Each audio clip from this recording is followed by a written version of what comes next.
Hello everyone, welcome to Sifa's universe. আজ আমি আপনাদের সাথে শেয়ার করতে চলেছি পনিরের এক ভীষণ টেস্টি রেসিপি, মটর পনির। এই মটর পনিরটা বানানো খুবই ইজি এবং খুব কম সময়েই তৈরি হয়ে যায়।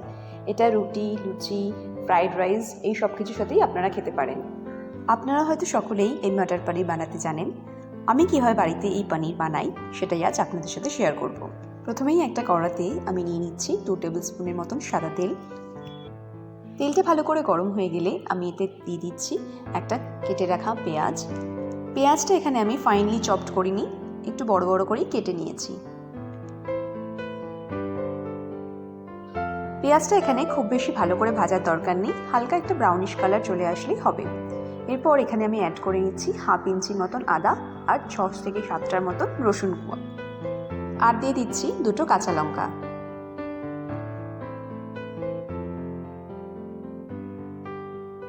এই সবগুলোকেই আরও 2 মিনিটের মতন আমি নেড়ে নেব।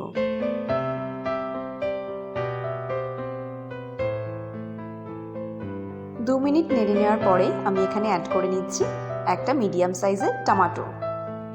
টমেটোটা অবশ্যই একটু পরেই ব্যবহার করতে হবে, নাহলে টমেটোটা থেকে জল বেরিয়ে যাবে আর এগুলোকে ভালো করে ভাজা যাবে না। দিয়ে দিচ্ছি স্বাদ অনুযায়ী নুন।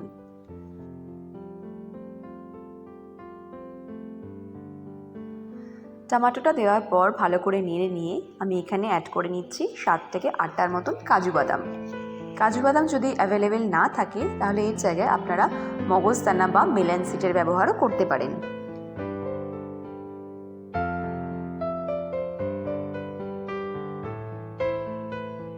কাজু বাদামটা দেওয়ার পর ভালো করে নেড়ে নিয়ে টমেটোটা যাতে ভালো করে গলে যায় তাই আমি কড়ার লিডটা বন্ধ করে দিচ্ছি।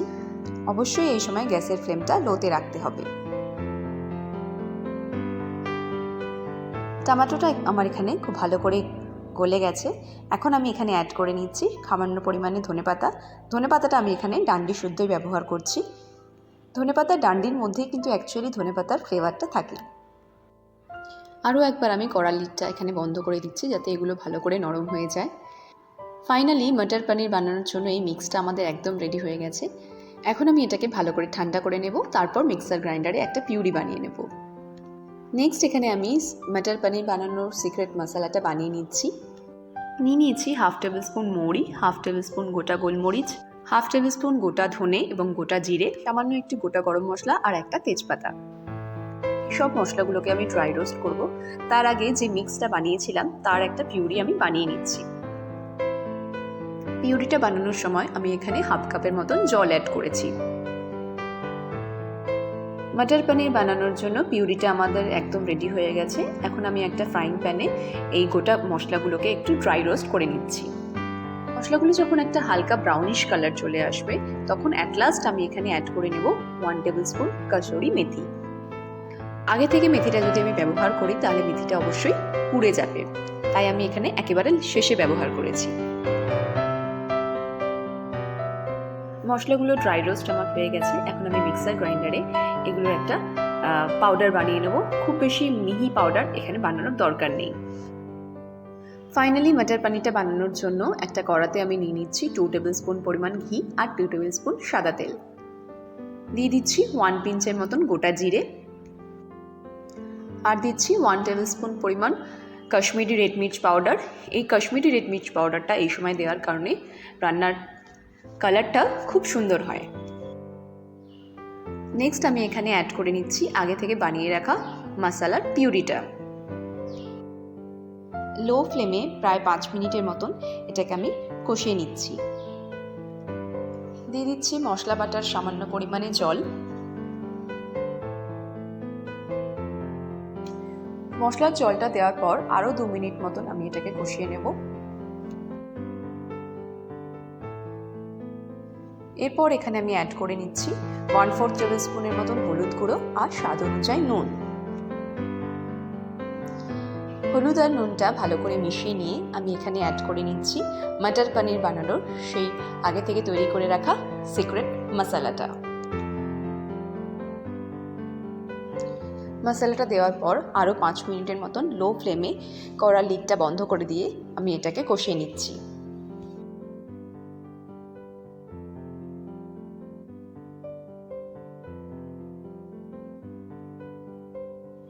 রান্নাটা থেকে খুব সুন্দরভাবে এখন তেল ছেড়ে এসছে, মানে মশলাটা কষানো আমার একদম কমপ্লিট হয়ে গেছে।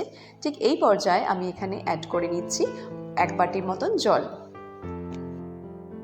মটর পনির খুব বেশি ঝোল হয় না, একটু গ্রেভি থাকে, তাই আমি এখানে 1 বাটি পরিমাণ জলই ব্যবহার করেছি। আপনারা যদি মনে করেন একটু কম বেশি ব্যবহার করতে পারেন। নেক্সট এখানে আমি অ্যাড করে নিচ্ছি আগে থেকে সেদ্ধ করে রাখা মটরশুঁটি। আমি এখানে 1 বাটির মতো মটরশুঁটি দিচ্ছি। মটরশুঁটিটা আমি নুন এবং চিনি দিয়ে আগে থেকে একটু সেদ্ধ করে নিয়েছিলাম। অ্যাড করে নিচ্ছি 200 গ্রামের মতন পনির। পনিরটাকে এইভাবে আমি কিউব করে কেটে নিয়েছি এবং এখানে পনিরটা আমি কাঁচাই ব্যবহার করছি, আগে থেকে ভেজে নিইনি। এইভাবে ডিরেক্ট কাঁচা পনিরটা ব্যবহার করার কারণে পনিরটা খুব সফট থাকে এবং খেতেও খুব সুন্দর হয়। পনিরটা দেওয়ার পর কড়ার লিডটা ঢেকে দিয়ে আরও 5 মিনিটের মতন আমি এটাকে রান্না করে নিচ্ছি। পনিরটা দেওয়ার পরে আমি এখানে অ্যাড করে নিয়েছিলাম 1 পিঞ্চের মতন চিনি। চিনিটা অপশনাল, আপনারা যদি মনে করেন এটাকে স্কিপও করতে পারেন। ফাইনালি এই মটর পনির আমার একদম রেডি হয়ে গেছে। এখন আমি গ্যাসের ফ্লেমটা বন্ধ করার আগে দিয়ে দিচ্ছি এখানে একটু সামান্য পরিমাণ কুচানো ধনেপাতা আর 2টো চিড়ে রাখা কাঁচা লঙ্কা।